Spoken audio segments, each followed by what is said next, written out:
Welcome to Fran's Friends. As I mentioned in the Snail video, I was going to talk a little bit about seams. And one of the things about any project that you do is making sure that you take the utmost interest in making everything turn out just perfectly. And that calls for when you're working the seams. So when you're at your machine, if you're going to be doing stitching on the machine, always try, if you're doing a straight line, to get as accurate and as straight as you can.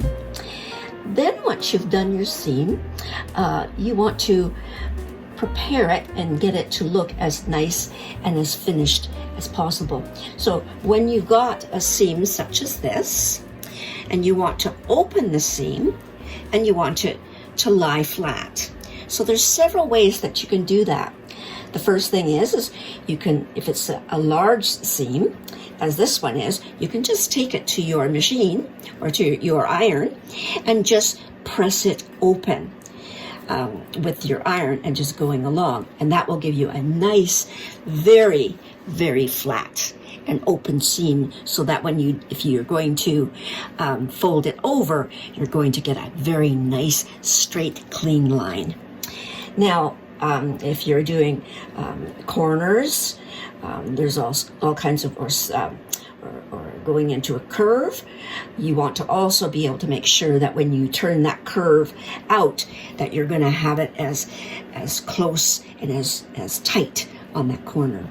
So what you can do, as I mentioned, you can take it to your steam iron and just press it open, and that'll give you a nice line. There's other ways that you can do it as well.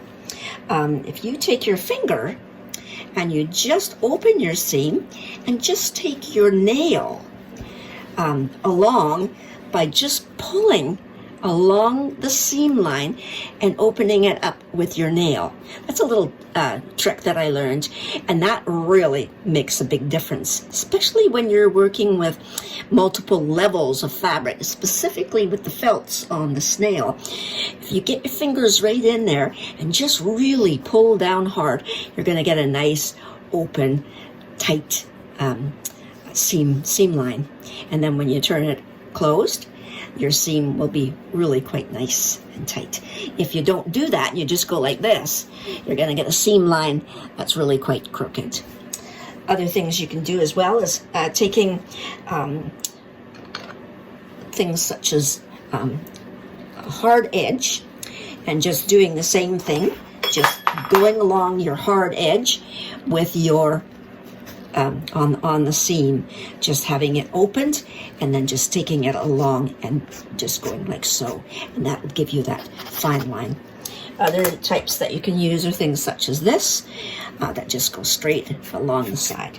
Now, if you're into very tight corners and you can't use any of these types of things, you can always use, say for instance, at a corner such as this, and you want a nice squared off corner and it's not going to be sort of on an angle, just take a knitting needle and push it through to get your corner nice and open. Other things you can use as well is just a simple needle. And if you're at your machine and you've got an area that's too hard to get into, you can just basically take your needle and pull the needle, the seam out with the edge of your needle, just such as like that. So lots of ways, but by doing that and taking the time to get your seams nice and professional looking and nice and open, it will make such a difference with your project. Specifically when you're working with a lot of curves, you need, the curves are there for a purpose, and that's because that's the shape of your animal. You want those curves to be really pristine. So this is the way that you do those types of things. So seams are very important, but it's not so much the seam as how you finish them off and you prep them to make it look so much more professional. And when you do that, also, it makes such a difference. But also when you're sewing, if you're working with seams that are going to be added to another piece of fabric, what you want to do when you start your sewing is I always start just a little bit down so that you've got your two pieces are exact right on. if you start right on the edge, sometimes you get a little bit of slippage and you're not going to get that crisp line for the two pieces. Then what I do is I back stitch on my machine, and then I'll come down, and it makes such a difference, and I don't have nearly the problem I do with getting those two edges really accurate. So those are a couple simple little tips about seams. Now I'm going to do one on the types of seams. There's felted seams, there's French seam, I don't like to see raw edges on anything. Also different ways of connecting your two fabrics together, where you've got a seam where one you'll put one way and the others, if there's a bulk there, one will go one way and then the bulk on the next one goes the other way. So you get a much flatter seam. So that's a little tips of the trade for working with seams. So hopefully that will be helpful. And that's what I'm going to focus on a lot. Any of the projects that I do, I'm going to think about what I've done to really make my job easier. Because lots of things that you do, if you bypass little steps, the outcome of your project is not as good. And also it could be a bit more frustrating because you run into more problems. This is part 2 of techniques that I used on the Snail project. And what I'd like to talk about is hardware. I talked about seams in the last one, but there's a lot of bits and pieces of hardware that you needed for this particular project. Now, one of the things was it had a joint that connected the head, the body, and the head together. And what I used was 2 Tylenol containers and put my holes in for my screw, and then my my washers and my nuts, and it went through and it would end up like that. So that's what I used for the sturdiness for the mobility of the neck joint. And again, it's very hard to find the proper sizes of joints in the toy stores or fabric shops and they're very expensive. So 2 Tylenol containers, the lids, and Bob's your uncle. So that's what I used. I did also need joints to attach the bigger horns to the head, and I've had these little 20 centimeter, they're almost like little pieces of balsa wood, and what I did was I made the holes bigger and then inserted my 3/4 inch screw into it, and that's what attached the horn to the actual base of the head. So that again, you can also, with that, you could use these cotter pins, but I do not like using cotter pins for my joints of any kind. So again, that's what you can use, but I do like the effect of using recycled lid containers for our joint purposes. Now, other things on the actual horns, it called for epoxy sculpt, but unfortunately I don't have the strength in my hands to mix the epoxy sculpt, so I have to go to look for other ways to solve the problem by not being able to use it. So as an example, on all of my bird projects for the beaks, instead of using epoxy sculpt, I use canvas, and I build canvas beaks. Now, with this particular project, it called for the epoxy sculpt to be put on the ends of the horns. But what I did was I took the entire pieces, on the lower horns and the larger horns. I used dowels. And what I did was I measured the size that the pattern called for, and then I cut the dowel according to that size. And then what I did with the end, because you needed a rounded end to your piece, I just went to the hardware store and you can buy these little covers that you can put onto the ends of your dowels. So that gives you a nice rounded corner, and that's what I used for the horns. So I put the smaller ones on the smaller horns. They come different colors. Most of them are usually white. But what I did do with them is I glued them on so that they would stay good and sturdy. Now, when a lot of people say, oh, what do you do with cutting these pieces? Well, if you don't have chop saws or any of that kind of stuff, I did come across a really fancy little piece of machinery that you can purchase on Temu, and it's cutter.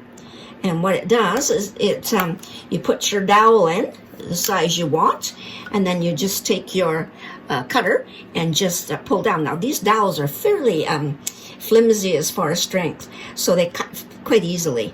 And then just cut the two exact same size that you need. And I've used this little piece of equipment quite extensively. Other things that you can do for the insert for your horns would be maybe just a metal, a stronger metal. This is what I use for my I-cording projects, for some of those. So the thing is that if you've got a problem that you need to solve, think about it and then try different methods of how you can achieve the same effect. Now, because I couldn't use the epoxy sculpt to finish off the outer edges of the horns, I went with just using wraparound roving wool in the colors that would tie in with the actual snail colors. So that's how I achieved it. And simple little tips, but no matter what problem you run into, you can always find a way of solving your problem. So that's a tip about the hardware for the snail. And it worked. It worked. It did take me a while, and I thought, oh, that's not going to work. And then, yes, it did. It was fine. So again, tips on hardware for the snail project that I did. So thanks for watching. This is part 3 of my snail project, and I want to go over a few things with regards stuffing your projects. This particular snail project, because of the curves that it had, was extremely difficult to stuff, and it took me about 2 days to get it properly done. And my tip is to stuff, leave it, stuff, go back and stuff some more, because you can always get more stuffing into it. And especially with the curves, because if you don't get those curves nicely filled, you're going to get ripples. And you certainly don't want rippling to reduce the professionalism of your project. So one of the things with this particular snail is the fact that I also took an old nylon stocking, and I filled it with a bag of aquarium gravel, and I put that into the center of the body to give it a heaviness, because it's a piece, because of the way it's made. If you didn't do that, it would fall over and it wouldn't sit properly. So aquarium gravel is really a good product to use if you want to give any of your projects that heaviness so that they'll sit properly. So that's what I did. Now again, after I put a layer of the polyester on the bottom, and then I layered the gravel on top of that in the nylon stocking. And again, I went back and back and back and stuffed and stuffed. Now, what I use for my stuffing for my projects is this is a teddy bear for polyester stuffing into my mohair bears, and this is a valuable tool. I think I only paid about $2 for it, and I got it in Vancouver at a sewing shop. So I utilize this a lot. At the bottom end of it, I push my polyester fiber, sort of pounding it down with this end of it, with the little edge. You have to be a little careful because you don't want this to poke through your fabric, but it works like a charm in getting into those little corners, especially if you need a little bit of stuffing into that corner. Other things that I use are my surgical forceps. I've got the curved ones for getting into little corners, and also the straight ones, and I use these two tools every time I stuff anything. Now with the snail, there's always the closure, and closure of any project is using the ladder stitch. And if you go on YouTube, it shows you how to do the ladder stitch. But I have a tip about when you get started. I always use upholstery, heavy duty thread when I'm doing any closure. When I start, I take my needle through the open part of the project and I pull it up, and then I tie a knot, really strengthen it, and then I tuck the ends of the thread in underneath, and then I start my ladder stitching. In order to make the ladder stitching easier, when I initially prep the fabric, I do a 1/4 of an inch running line on my machine, and that is the line I use to insert the needle in to do the ladder stitch. Now, a lot of problems that people have when they've completed their ladder stitching, there's always seems to be a caving or sort of a downgrade, because what happens is, excuse me, when you're stuffing, you're getting a cavity. So what I do is I take this particular forceps, and I take bits of the polyester fiber, and the area that is still open, I insert and push it up so that it builds up. Now you'll notice on the picture of the snail, it has a really curved head to it. Now if I'd left it without doing this technique, it would have kind of looked a bit concaved. But I wanted it nice and rounded. So this is what I did as I went along a little bit each time, then pulled my ladder stitch tight so that I got a really good curve to the stitching. So those are some of the tips for stuffing. It does take time, and I honestly, truly believe that if you take the time to do it properly, your project is going to turn out so much better. And if you're not happy with it, take all the stuffing out and start again. Now, if, for an example, you're not happy with the closure of your piece, there's also what I call hiding a multitude of sins, and that's by putting something over top of it. So a lot of times if I'm not happy, I'll put a blanket stitched heart in the same fabric or a different fabric, and it makes it look a little bit more professional and finished. So little tips. So that's how I work with Snail, and I must say those kinds of pieces with lots of curves like that, they are extremely difficult to stuff, and you really have to take your time.